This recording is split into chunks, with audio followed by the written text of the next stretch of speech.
আমার স্নেহের ছাত্রছাত্রীরা, আশা করি তোমরা সকলে খুব ভালো আছো। আজকে হচ্ছে ক্লাস 10-এর ক্লাস। আমাদের যেটা চলছিল সেটা হচ্ছে হারিয়ে যাওয়া কালি কলম। হারিয়ে যাওয়া কালি কলমের মোটামুটি আমি ফুললি প্রিপেয়ার্ড এবং তোমার জন্য নোটসও আমি বানিয়ে ফেলেছি। তো এটা নিয়ে চাপের কিছু নেই, তোমরা সব কিছুই পেয়ে যাবে। আর তোমরা জানো যে 1 এপ্রিল থেকে তোমাদের ফার্স্ট সামেটিভ এক্সাম শুরু হচ্ছে ক্লাস 10-এ। তো চলো সময় নষ্ট না করে আমরা শুরু করি যে কি হবে বা কিভাবে আমরা এটা শেষ করব। শেষ করে এখান থেকে ইম্পর্টেন্স কিছু কোশ্চেন আমি তোমাদেরকে বলে দেবো। যদিও অনেকটাই আছে, পুরোটা পারবো না আজকে হয়তো শেষ করতে, বাট কতটা হচ্ছে আমি দেখি, বাট বুঝিয়ে বুঝিয়ে যাব। আমাদের তো টার্গেট ফার্স্ট সামেটিভ নয়, আমাদের টার্গেট হচ্ছে ফেব্রুয়ারি মাস, তাই না? তো এখন থেকে আমরা সেই দিকে তাকিয়েই যাচ্ছি, অর্থাৎ মাঝখানে যে এক্সামগুলো পড়ছি সেগুলো আমি জানি তোমরা নিজেরা সামলে নিতে পারবে বা অনেকটাই সামলে ফেলেছো, আমি এটা জানি। তো চলো এখন আমি শুরু করি যে আজকে হচ্ছে হারিয়ে যাওয়া কালি কলমের তৃতীয় পার্ট আমরা শুরু করছি, অর্থাৎ থার্ড প্যারা আজকে আমি পড়াবো। আমরা কালিও তৈরি করতাম নিজেরাই, প্রাবন্ধিক বলছেন, শ্রীপান্থ মহাশয় বলছেন, অর্থাৎ নিখিল সরকার নামে যিনি বেশি পরিচিত বাংলা সাহিত্যে, তিনি বলছেন যে আমরা কালিও তৈরি করতাম নিজেরাই। ওকে, এখান থেকে কোনো রকেট সায়েন্স নেই, বোঝার মতো কিছু নেই। অর্থাৎ প্রাবন্ধিক নিজে কালি তৈরি করতেন। অবশ্য মা, পিসি, দিদিরাও সাহায্য করতেন। তাহলে কালি তৈরিতে কে সাহায্য করতো? মা, পিসি, দিদিরা। ওকে, নো প্রবলেম।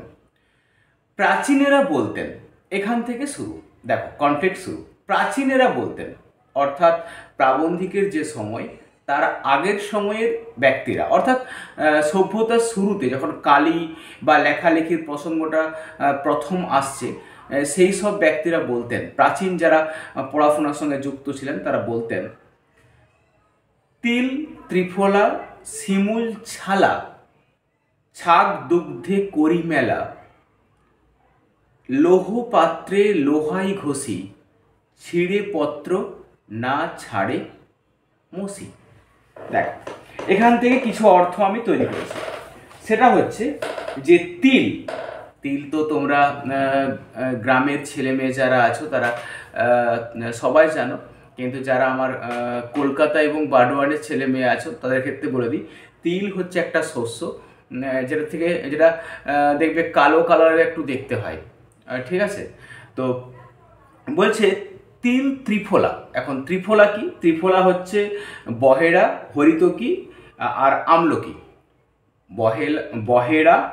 বহেড়া, হরিতকি আর আমলকি, এই তিনটেকে বলা হয় ত্রিফলা।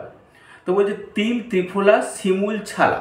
ছালা মিন্স তো শিমুল হচ্ছে, শিমুল গাছটাকে একটা ভালো বাংলা আছে, সেটা হচ্ছে শালমলি গাছ, আর আমরা শিমুল বলেই জানি আর কি, আমরা শিমুল বলেই ধরে থাকি। তো এটা ভালো ভাষাটা হচ্ছে শালমলি গাছ। তো আর ছালা হচ্ছে ছাল, ছালের মানে খোসা, এর একটা ভালো বাংলা হচ্ছে বলকল বলে এটাকে, বলকল, যেটা অপশান থাকবে আর কি। ছাগ দুগ্ধ হচ্ছে ছাগলের দুধ। আর লোহপাত্রে লোহায় ঘষি, লোহার পাত্রে লোহা দিয়ে ঘষে কি হচ্ছে না, ছিঁড়ে পত্র না ছাড়ে মসি। মসি মানে হচ্ছে কালি। দেখো এর মানে কি দাঁড়ালো? তিল ত্রিফলা শিমুল ছালা, তিল আর ত্রিফলা, আমলকি, হরিতকি, বহেড়া, এই তিনটে এর সাথে, অর্থাৎ তিল, ত্রিফলা আর শিমুলের ছাল, এই তিনটেকে মিক্সড করা হলো। এই তিনটের সাথে ছাগ দুগ্ধে করি মেলা, এই তিনটের সাথে এই তিনটেকে ছাগলের দুধ দিয়ে গুলতে হবে। লৌহপাত্রে লোহাই ঘষি, ধরো আমলকি, হরিতকি, বহেড়া রয়েছে, তার সঙ্গে রয়েছে শিমুলের ছাল, তার সঙ্গে রয়েছে তিল, এগুলো সব ছাগলের দুধে ডোবানো হয়েছে এবং সেটা কোথায় রাখা হচ্ছে? একটা লোহার পাত্রে, এবং সেই লোহার পাত্রে একটা লোহা দিয়েই ঘষছে। তোমরা হামাল দিস্তা দেখেছো? ঠিক হামাল দিস্তার মতো জিনিসটা ভেবে নাও, সে পাত্রটার মধ্যে এগুলো সব রেখে আর হামাল দিস্তা দিয়ে ঘষা হচ্ছে। ছিঁড়ে পত্র না ছাড়ে মসি, মসি মানে হচ্ছে কালি। বলছে এত মানে কালিটা এত হার্ড তৈরি হতো এত নিখুঁত তৈরি হতো, কাগজটা ছিঁড়ে যাবে যেখানে লেখা হচ্ছে, কিন্তু তাই সেই কাগজের উপরে লেখাটা কখনো উঠবে না। অর্থাৎ কালিটার এতটাই হচ্ছে মানে দীর্ঘস্থায়ী আর কি। ঠিক আছে, তো ভালো কালি তৈরি করতে হলে এই ছিল তাদের ব্যবস্থাপত্র। তাহলে ভালো কালি কীভাবে তৈরি করতে হতো উপরে কবিতার থেকে বুঝে গেছো তোমরা। বেশ, আমরা এত কিছু আয়োজন কোথায় পাবো? কিন্তু এটা ছিল প্রাচীনকালের নিয়ম। এখন আমরা, অর্থাৎ যারা বিংশ শতাব্দী বলবো, প্রাবন্ধিক যে সময় লিখছেন, তারা এত কিছু কোথায় পাবে? প্রথম কথা হচ্ছে ছাগলের দুধ, তারপরে ধরো ত্রিফলা, তিল, শিমুলের ছাল, তার সঙ্গে ছাগলের দুধ মেশানো, এত কিছু দিয়ে তৈরি করার মতো সময় কি আমাদের তখন সব মানুষের হাতে ছিল? আর এত কিছু করবে বা তারা কেন? মানুষ মনে রাখবে সব কিছুরই একটা শর্টকাট খোঁজে। Shortcut key? শর্টকাটটা খুঁজে না, যেটা খুব সহজেই তৈরি হয়ে যাবে। তোমরা যেমন কি করো পরীক্ষার সময়, স্যার একটা সাজেশন দিন, এত পড়তে পারবো না। অর্থাৎ একটা সাজেশন, অর্থাৎ একটা শর্টকাট প্রসেস খুঁজো যার থেকে তোমরা এই উত্তরগুলো মানে ইজিলি প্রশ্নগুলো রেডি করতে পারো। স্বাভাবিকভাবে প্রাবন্ধিকও তাই বলছেন যে এত কিছু মিশিয়ে তৈরি করার থেকে সিম্পল যদি কোনো সহজে তৈরি হওয়া যায়, সহজে তৈরি করে নেওয়া যায় কালি, সেটাই মনে হয় ভালো হবে। বেশ, কি বলছেন তারপরে কি করছেন দেখি। আমরা এত কিছু আয়োজন কোথায় পাবো? আমাদের ছিল সহজ কালি তৈরি পদ্ধতি। এই লাইনটাকে ভালো করে মনে রাখবে। আমাদের ছিল সহজ কালি তৈরির পদ্ধতি। কি পদ্ধতি দেখো, বাড়ির রান্না হতো কাঠের উনুনে। বেশ, তাতে কড়াইয়ের তলায় বেশ কালি জমতো। লাউ পাতা দিয়ে তা ঘষে তুলে একটা পাথরের বাটিতে রাখা জলে তা গুলে নিতে হতো। ভালো করে বোঝো। দেখবে বাড়িতে আগেকার যুগের মায়েরা যখন রান্না করতো, কাঠে রান্না হতো, তো একটা কি তৈরি করা হতো না, কাঠের উনুনে যেহেতু রান্না হয়, যে বাসনটার উপরে রান্না হচ্ছে তার নিচে প্রচুর কালি পড়তো। এখন এই যিনি বাসনটা পরিষ্কার করবেন তার জন্য তিনি একটা প্রসেস করতেন। কি না, ওই যে বাসনটা আছে না, বাসনটার নিচে মাটি লেপে দিত। তোমরা এই প্রসঙ্গে তোমাদের ঠাকুমাদেরকে জিজ্ঞাসা করবে, ওনারা খুব ভালো বলতে পারবেন যে কাঠের উনুনে যে কড়াইটা বসানো হতো বা যখন ভাতের হাঁড়ি বসানো হতো না, নিচটাতে মাটি লেপে দেওয়া হতো। এর পেছনে সায়েন্টিফিক ব্যাপারটা কি? সায়েন্টিফিক ব্যাপারটা আর কিছুই নয়, যাতে যখন বাসনটাকে পরিষ্কার করা হবে ওই মাটিটা উঠে গেলেই বাসনটা ইজিলি পরিষ্কার হয়ে যাবে। তো প্রাবন্ধিকরা সেখান থেকেই একটা কালি তৈরির প্রসেস আবিষ্কার করে ফেলল। তিনি কি বললেন না, বাড়ির রান্না হতো কাঠের উনুনে, তাতে কড়াইয়ের তলায় বেশ কালি জমতো। এটা তো আমরা সবাই জানি। আর বর্তমানে গ্যাসের দৌলতে সেই কালিটার অতটা জমে না এখন আর। তো লাউ পাতা দিয়ে তা ঘষে তুলে একটা পাথরের বাটিতে রাখা জলে তা গুলে নিতে হতো। লাউ পাতা দিয়ে ঘষতো এবং সেটাকে একটা পাথরের বাটিতে রাখা হতো। ঠিক আছে, পাথরের বাটি বলতে তোমরা দেখবে আগেকার যুগে এক ধরনের বাটি হতো, দেখবে পুজোর সময় ব্যবহার করা হয়, কালো রঙের এক ধরনের বাটি হয়, সেই বাটিটাতে রাখা হতো। তো কি হচ্ছে, তারপর দেখো পাথরের বাটিতে রাখা জলে তা গুলে নিতে হতো।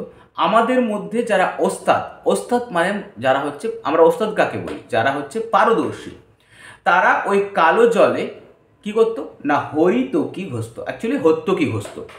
অর্থাৎ ওই যে কালো মাটিটা তোলা হলো, সেটাকে পাথরের বাটিতে রাখা হলো, জল গোলা হলো, এবং যারা একটু এক্সপার্ট কালি তৈরিতে তারা তার সঙ্গে হত্যকি মিশাতো। কখনো কখনো মাকে দিয়ে আতপ চাল ভেজে পুড়িয়ে তা বেটে ওতে মেশাতো। ক্লিয়ার? এর মধ্যে বোঝানোর কিচ্ছু নেই, সিম্পল লাইন পড়ে যাচ্ছি আমি। সব ভালো করে মেশাবার পরে একটা খুন্তির গোড়ার দিকটা পুড়িয়ে লাল টকটক করে সেই জলে ছেঁকা দেওয়া হতো। শুধু প্রসেসটা দেখে যাও, শুধু কীভাবে তৈরি করা হচ্ছে।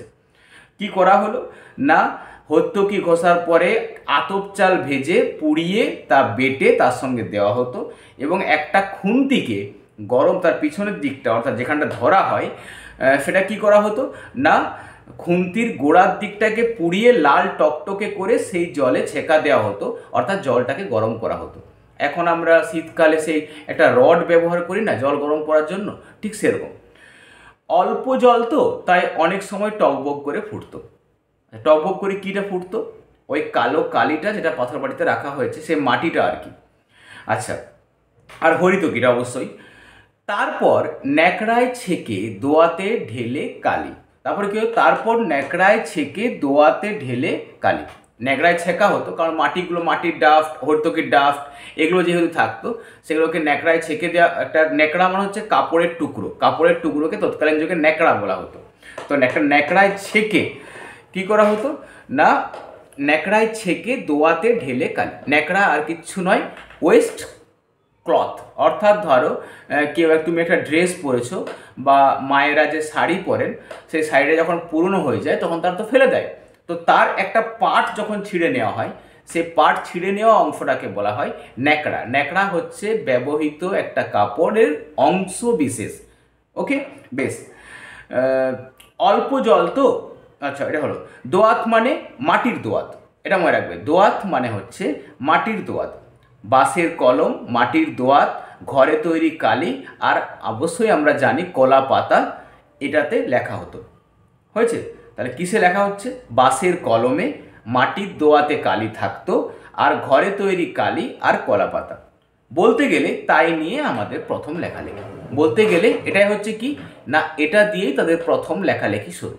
তাহলে এখান থেকে যদি প্রশ্ন পড়ে তাই দিয়ে আমাদের প্রথম লেখালেখি, তাই নিয়ে আমাদের প্রথম লেখালেখি, তো প্রথম লেখালেখি কিভাবে শুরু হয়েছিল তোমরা ওই কড়াইয়ের পেছনে যে মাটি লাগাটা শুরু হয়েছে না, ওখান থেকে উত্তরটা শুরু করবে। হয়েছে? স্যার বইয়ে যা লেখা আছে পরপর তাই লিখতে হবে, তার কোনো মানে নেই।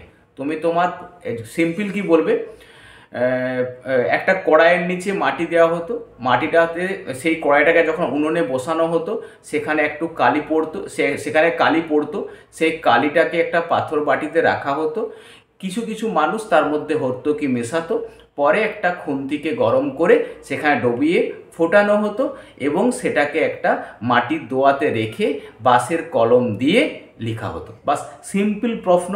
এবং কোথায় লেখা হতো? কলা পাতায়। সিম্পল উত্তর, এর মধ্যে নো রকেট সায়েন্স, কোনো বুদ্ধি কাজে লাগাবে না তোমরা। সিম্পল যা বইয়ে লেখা আছে তোমরা তাই লিখবে। তারপরে কি বলছে, হ্যাঁ, এত বছর পরে সেই কলম যখন হাতছাড়া হওয়ার উপক্রম, অর্থাৎ এখন মানে কি, একদম ধরো একবিংশ শতাব্দী চলে এসো, এখন মানুষ আর কতটা কলমে লিখে? কলমে মানুষ লিখে না আর। কম্পিউটার, আগে ছিল টাইপরাইটার, এখন তো কম্পিউটার। বা তোমরাই বলো যে আমরা যে ম্যাক্সিমাম ধরো কোশ্চেন তৈরি হচ্ছে বা যে লেখালেখিগুলো হচ্ছে সব আমরা কিসে করছি বলো তো? সব আমরা টাইপ করে দিচ্ছি কম্পিউটারে। তাহলে পেনে লিখছি কি? পেনে আমরা লিখছি না। তো এখন সেই এত বছর পরে সেই কলম যখন হাতছাড়া হওয়ার উপক্রম, এত বছর পরে মানে যে জিনিসটাকে কষ্ট করে তৈরি করা হয়েছে সেই কষ্টের জিনিসটা যখন চলে যায় না, তখন তার জন্য বুকে ব্যথা হয় একটা। বুকে ব্যথা বলতে কি স্যার যন্ত্রণা? না, বুকে ব্যথা মানে যন্ত্রণা নয়, বুকে ব্যথা মানে হচ্ছে আঘাত পাওয়া। কেমন আঘাত পাওয়া? এত বছর পরে সেই কলম যখন হাতছাড়া হওয়ার উপক্রম তখন মনে কষ্ট হয় বই কি। ধরো আমি কোনো একটি ছাত্র বা ছাত্রীকে খুব কষ্ট করে তৈরি করলাম, তৈরি করার পরে যখন সে বড় হয়ে গেল, যখন সে ইঞ্জিনিয়ার হয়ে গেল, যখন সে বড় টিচার হলো বা বড় কোনো গভর্নমেন্ট জব পেলো কি ডক্টর হয়ে গেল, তারপর যখন সে স্যারকে মনে রাখে না আর, তখন কি হয়? আমরা কি একদম ভেঙে পড়ি? না, একটা কষ্ট কিন্তু কোথাও না কোথাও একটা কষ্ট তো হয় যে এই ছেলেটিকে, এই মেয়েটিকে এত কষ্ট করে তৈরি করলাম, সে আজকে আর কোনো খবর রাখে না বা খবর দেয় না। ঠিক এই জিনিসটাই আমি বলতে খুঁজছি, কষ্ট তো একটা হয়। যে কলমটাকে তৈরি করেছে আগেকার যুগের মানুষরা, দোয়াত, কালি পেনের কলম, এত কষ্ট করে কালি তৈরি করেছে, সেই পেন যখন মানুষ আর ব্যবহার করছে না তখন কোথাও না কোথাও একটা কষ্ট হয়েই থাকে। যে কষ্টটা অনুভব করতে পারে কেবলমাত্র সেই কষ্টটার উপর দিয়ে পেরিয়েছে, তাই না? দেখো, ভাবি আচ্ছা আমি যদি যীশু খ্রিস্টের আগে জন্মাতাম, প্রাবন্ধিকের এটা দেখো, যীশু খ্রিস্টের আগে জন্মাতাম অর্থাৎ খ্রিস্টপূর্বাব্দ, যদি ভারতে জন্ম না হয়ে আমার জন্ম হতো প্রাচীন মিশরে, আমি যদি বাঙালি না হয়ে হতাম প্রাচীন সুমেরিয়ান বা ফিনিশিয়ান, তবে হয়তো নীল নদীর তীর থেকে একটা নল খাগড়া ভেঙে নিয়ে আসতাম, সেটিকে ভোঁতা করে তুলি বানিয়ে লিখতাম এখানে তোমাদের আমি যেটা অর্থ বানিয়েছি সেটা হচ্ছে মিশর, যীশু খ্রিস্ট হচ্ছে, তোমরা সবাই জানো খ্রিস্ট ধর্মের যিনি প্রবর্তক, সেটা আর লিখেছি মিশর। মিশর যেটা আমি বানিয়েছি সেটা হচ্ছে আরবীয় রাষ্ট্রপুঞ্জের অন্তর্গত, এটা তোমরা লিখে নিতে পারো, আরবীয় রাষ্ট্রপুঞ্জের অন্তর্গত একটি দেশ। দেশটি পিরামিডের জন্য বিখ্যাত। সুমেরিয়ান হচ্ছে সুমেরীয় অঞ্চলে বসবাসকারী মানুষদেরকে সুমেরিয়ান বলা হয়, আর ফিনিশিয়ান হচ্ছে ফিনিশীয় অঞ্চলে বসবাসকারী মানুষ। কিন্তু এখান থেকে তোমাদের একটা জিনিস জানতে হবে, সেটা হচ্ছে নল খাগড়া। নল খাগড়া কি না, প্রাচীনকালে কলম তৈরিতে ব্যবহৃত তুন বা স্বর বিশেষ। তোমরা দেখেছো বিভিন্ন পুজোতে দেখবে ঘরটার চারপাশে সাদা রঙের একটা করে কাঠি দেওয়া হয়, দেখবে 4টে কাঠি দেওয়া হয়। আবার বিয়ে বাড়ির সময়েও দেওয়া হয় 4টে কাঠি। দেখবে যেখানটাতে সেই বাঁশ পাতা গোঁজা হয় না, ওগুলোকে বলা হয় স্বর। এই স্বর হচ্ছে নরম ধরনের একটা ঘাস জাতীয় গাছের অংশ। তো সেটা কি, সেটাকে পেনের নিবের মতো করে ছোলা হতো, ঠিক আছে। এই পেনটাতে আমি এক্সপিরিয়েন্স করার জন্য, মানে দেখেছি লোককে লিখতে, শখে লিখছেন আর কি, তো সেই স্বর্ণের পেনটাকে কালির দোয়াতে ডোবানো হতো এবং লেখা হতো। আমি দেখেছি বলতে, কেউ কেউ শখে, কলকাতায় তোমরা যদি ঘুরতে যাও দেখবে রাস্তার ধারে বসে কেউ কেউ সেরকম পেনে লিখছে। সেটা কিন্তু অবশ্যই মজা করার জন্য নয়, প্রাচীনত্বটাকে দেখানোর জন্য। তোমরা যদি কখনো কলেজ স্ট্রিট যাও, তোমরা কলেজ স্ট্রিট থেকে যেখানে বইয়ের দোকানগুলো আছে তার থেকে একটু বাঁ দিকে যাবে, দেখবে এগুলো দেখতে পাবে। এরকম অনেক ধরনের মানুষ যারা প্রাচীনত্বটাকে আধুনিক যুগেও ধরে রেখেছে। এটা কিন্তু খুব ভালো একটা ভাষা বললাম, প্রাচীনত্বটাকে আধুনিক যুগেও যারা ধরে রেখেছে।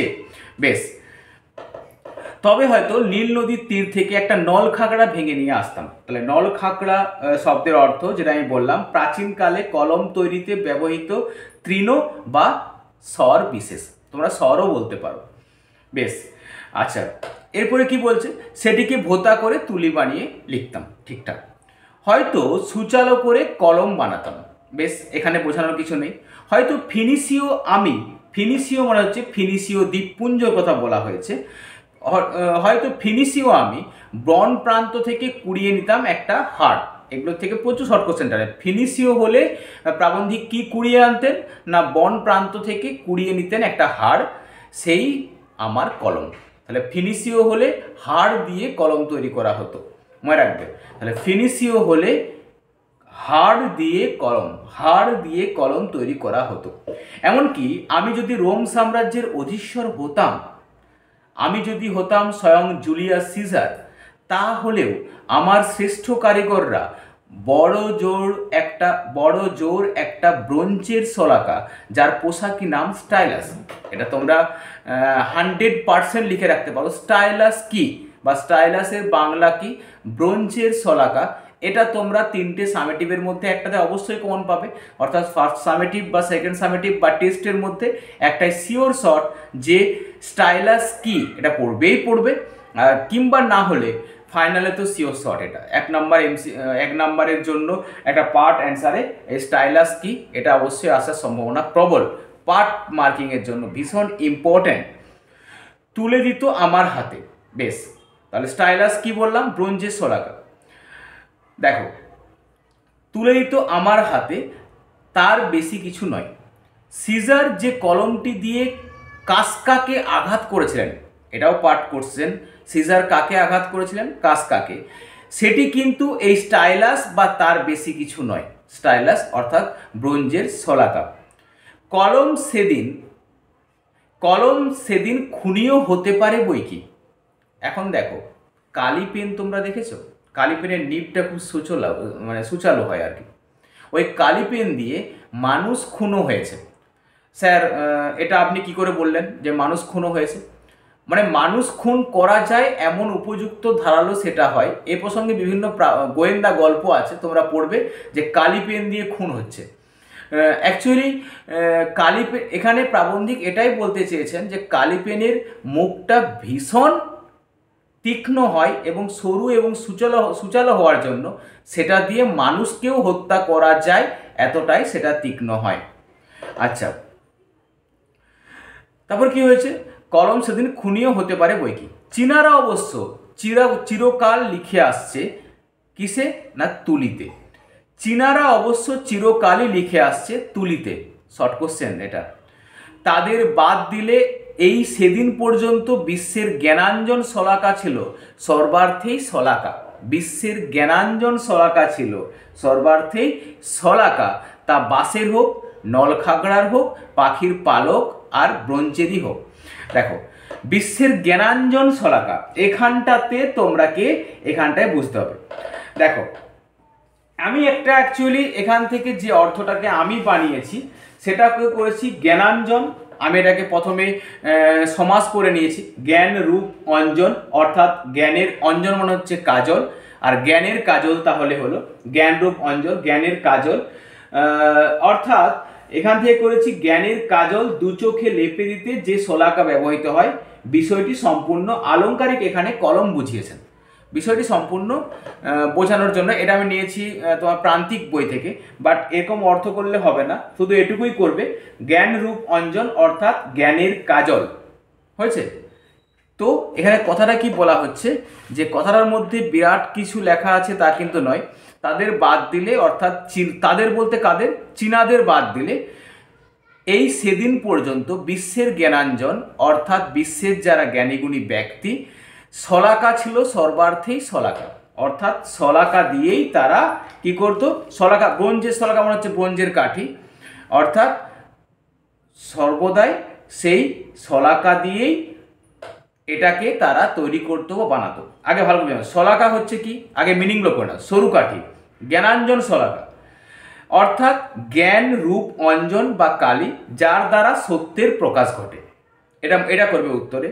কলম হলো সেই শলাকা বা সরু কাঠি যা এই সত্যের প্রকাশে সাহায্য করে।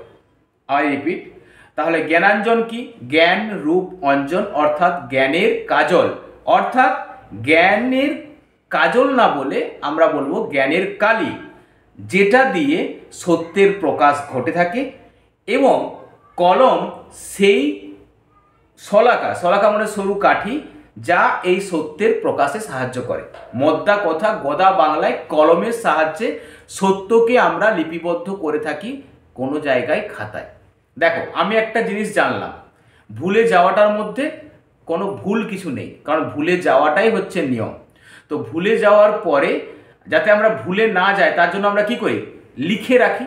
সেই লিখে রাখাটাকেই বলা হচ্ছে কি না, এই লিখে রাখাটাকেই বলা হলো সত্যের জ্ঞানাঞ্জন শলাকা ছিল সর্বার্থেই শলাকা, তা বাঁশের হোক, নলখাগড়ার হোক, পাখির পালক আর ব্রোঞ্জেরই হোক। অর্থাৎ পেনটা যাই হোক না কেন তার কাজ হচ্ছে আমাদের মধ্যে যে, ভালো করে বুঝে নাও এখানটা, পেনটা সেটা বাঁশের হোক, নলখাগড়ার হোক, পাখির পালকের হোক আর ব্রোঞ্জের হোক, যিসেরই হোক না কেন তার কাজ কি, তার কাজ হচ্ছে আমাদের মাথার মধ্যে আসা যে জ্ঞানটা তাকে কোনো একটা জায়গাতে লিপিবদ্ধ করতে সাহায্য করা। অর্থাৎ আমাদের মাথার মধ্যে যে জ্ঞানটা আসছে সেটাকে লিপিবদ্ধ করতে সাহায্য করা, এর থেকে বেশি কিছু নেই। এর অর্থ এটাই। তো চলো আজ এ পর্যন্তই। অ্যাকচুয়ালি দেরি মানে ক্লাসটা টানতে পারছি না বেশিক্ষণ, তার কারণ হচ্ছে তোমরা জানো ফ্যান চালালে একটা সাউন্ড চলে আসে, তোমাদের শুনতে অসুবিধা হয়, আগের ভিডিওতে আমাকে বলেছিলে। তার জন্য রুমের মধ্যে পুরো এয়ার টাইট রুম, সেখানে বসে তোমাদের জন্য পড়ানো, ভীষণ গরম লাগছে, তাই দুটো করে পার্ট আজকে আমি পড়িয়ে দিলাম। ঠিক আছে, আমি কথা দিচ্ছি আমি কালকেই তৃতীয় এবং চতুর্থ পার্ট এনে দেবো। হয়েছে? তো চলো, থ্যাংক ইউ।